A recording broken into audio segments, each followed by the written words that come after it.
cuestión clave es que los hechos se producen en un marco de excepcionalidad, es decir, que es el marco que genera la legislación antiterrorista, de incomunicación, de falta de control judicial, es decir, un espacio policial absolutamente autónomo, son zonas francas de legalidad, en donde hace que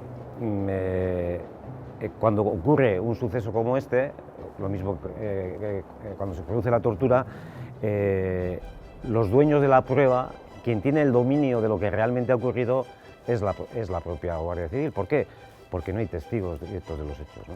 Entonces, esa posición de dominio, de ser dueños de lo que ha acaecido, les permite construir cualquier versión. ¿Cómo confrontas tú esa versión? O ¿qué instrumentos o qué elementos tienes tú para confrontar la realidad de esa versión? Bueno, pues uno es traer esa versión al escenario de los hechos.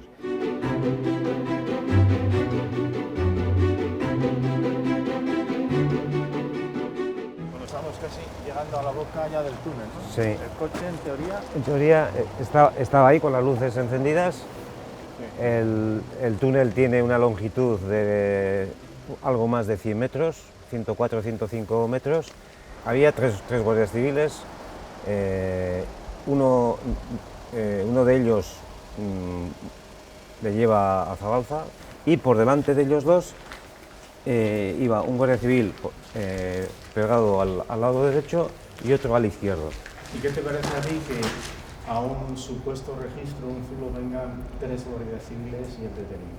El número era reducido, el lugar ya estamos viendo qué características tiene, es decir, no había luz, eran las 6:30 de la mañana, bueno, era una ratonera, es decir, realmente sorprende y además no era la práctica habitual a la hora del hallazgo de un zulo, ¿no? Sí. El vehículo lo dejan a la entrada del túnel, ¿no? Más razonable parece que hubieran hecho el recorrido dentro del propio vehículo, porque entre otras cosas iban a tener mucho más luz, ¿no? Y una vez que localizan la ubicación de la piedra, bajarse del vehículo, etcétera, ¿no? Lo que ellos dicen es que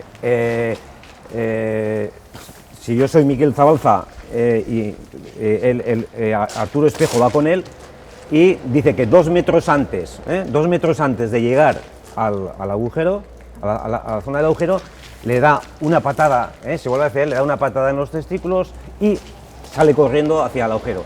Hay que tener en cuenta que ellos dicen que los otros 2 guardias civiles iban a 6 y 7 metros, no sé, podemos calcular 6 o 7 metros, uno a la derecha y otro, una a la izquierda y otro a la derecha, ¿no? Y curiosamente, el guardia civil que va por la izquierda, el que viene por la izquierda, necesariamente cuando va por aquí y va con la linterna, que además van enfocando, según dicen ellos, precisamente a la pared, van enfocando a la pared, lo que se ha topado es con el agujero. Bueno, pues dice que él pasa, ve el agujero, pero que sigue andando y no le avisa nada al teniente instructor que va con Miquel Zabalza, no le avisa de, oye, aquí hay un agujero.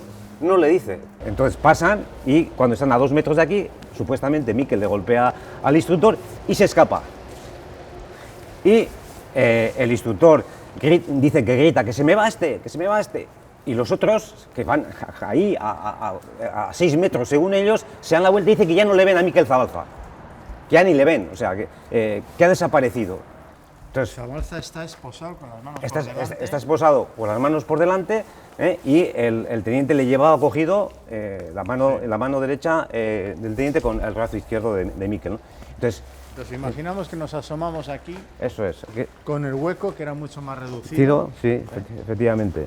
Y que te enfrentas a algo que no estaba entonces, ¿no? No había escaleras. Y se ve una pendiente, se ve que es una pendiente.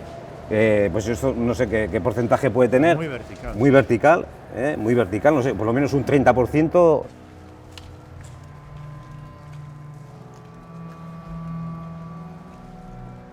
Cuidado porque patina. ¿Y te parece que es tan sencillo que una persona que tiene las manos atadas, es decir, no se puede agarrar a los laterales, pueda bajar aquí? Es imposible. Pero ¿y por qué no le persiguieron? No le persiguieron. Aquí, si hay 30 segundos hasta el río, ¿por qué no fueron detrás de él por el mismo sendero? Pues eso no lo explica, que simplemente dice que lo que explican es que Arturo Espejo, el teniente instructor, le coge la linterna al guardia que iba por la izquierda y desde aquí ilumina y a continuación le devuelve la linterna y uno de ellos se va al inicio del túnel y el otro al final del túnel. Y aquí se queda el teniente sin linternas, supuestamente para ver si le ve a Miquel Zabalza o determina, cuando lo natural es que se hubieran quedado, que hubieran bajado con linternas y no lo que hacen, que es uno se va al inicio y otro al final con linternas, cuando se ve además que no hay posibilidad de comunicación ni hacia la derecha ni hacia la izquierda.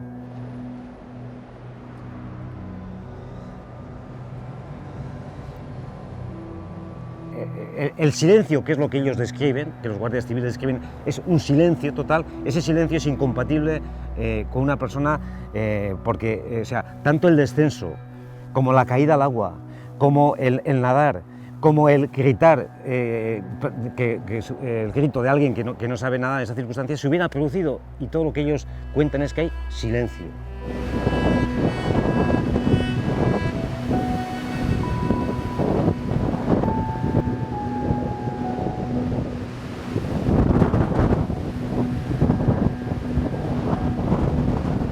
Que es sorprendente es que bueno, los tres iban armados, lógicamente, los tres guardias civiles. Entonces, bueno, ni siquiera disparan al aire como una acción intimidatoria o le llaman o pegan gritos de detente, no sé, no, es decir, no, ni siquiera le hacen llamamientos para que no se escape, es decir, silencio. Es que el sitio es bueno para hablar de una versión que puede convencer a mucha gente, ¿no? El río Bidasoa, límite de frontera. Casi uno puede creer que estamos a 5, 10 metros o 40 metros de la frontera y por lo tanto como un buen lugar para que alguien intente zafarse de la Guardia Civil. Lo que pasa es que yo creo que cae con el argumento ya no forense, sino simplemente porque ahí había un edificio de la Guardia Civil. Yo lo veo así como ciudadano, ¿no? Es un cuartel en el que había una dotación de lo que ellos llaman un pelotón, es decir, 10 guardias civiles, que esa noche había 2 de ellos que estaban haciendo guardia a la hora en que supuestamente acceden aquí, que eran las 6:30 de la mañana, había 2 personas haciendo guardia y los propios guardias que estaban haciendo ese servicio dicen que desde el cuartel se ve perfectamente si un vehículo accede por el camino viejo del ferrocarril hacia... No es una de las razones para pensar que la versión no cuadra. Ya. Sí, ya eso... No hablemos de más. No, ya eso se añade otro elemento, cuando se produce la supuesta fuga, lo lógico es que se realice una comunicación inmediata a la Comandancia de la Guardia Civil, a Inchaurrondo. Bien, pues esa comunicación inmediata, en primer lugar, desde el propio vehículo que tiene radio, pero en segundo lugar, si no es posible a través de la radio del vehículo, está el propio cuartel, que también se acreditó que tenía teléfono y radioteléfono y que se podía comunicar directamente. Pues no, es decir, tampoco se acudió para, con la mayor celeridad posible, poner en conocimiento de la Guardia Civil que efectivamente se había producido la supuesta fuga, ¿no? Hay cuestiones que no cuadran. Y tú sabes perfectamente que los resultados de toxicología llaman poderosamente la atención en cuanto a las concentraciones de una serie de productos químicos que había en el río, sí. Y también a propósito de lo que son las diatomeas, y ahí hay toda la impresión de que algunos de los aspectos de esta cuestión analítica están manipulados también, ¿no? Y en un momento determinado casi uno podría ser crítico pensando es que se ha ahogado casi en cualquier sitio menos en el río Bidasoa. En cuanto a la estancia en el río, que no tenga erosiones, porque un cuerpo en el agua siempre por arrastre suele tener rasponazos en las partes en que no tiene prendas de vestir, y eso no se ve aquí también, ¿no? Es de una vulgaridad, sí. Sobre todo es de una vulgaridad, la propia versión, o sea, no hay inteligencia suficiente como para ser más ingenioso, ¿no? Sí. Ellos no tienen muy claro cuál es la versión que van a dar. Les cuesta 2 días en construir la versión definitiva. Hacen la primera comunicación oficial, que es el día 26, el mismo día 26, hablan de la zona de Endarlaza, no hablan de que se escapó por un agujero que hay dentro del túnel, es decir, todo esto no aparece en la primera comunicación. Es decir, el único dato concreto que afirman desde el primer momento es que se lanza al río Bidasoa.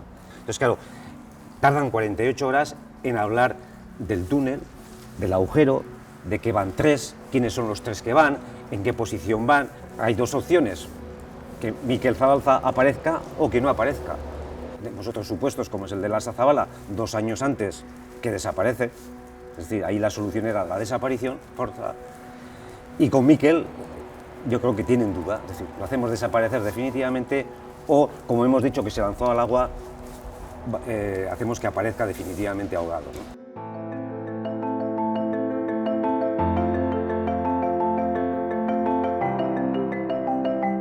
El venir al escenario y trasladar esa versión al escenario, efectivamente, yo creo que cuestiona radicalmente, absolutamente, que esa versión oficial no se sostiene. Pero claro, en un proceso penal no solamente tienes que destruir la versión que te da el autor del delito, ¿no?, sino que a su vez tienes que construir la versión real, ¿no? La versión real, la que la ciudadanía vasca cree que realmente ocurrió, es que a Miquel Zabalza le torturaron en el cuartel de Incharrondo a las primeras horas de su detención, ¿no?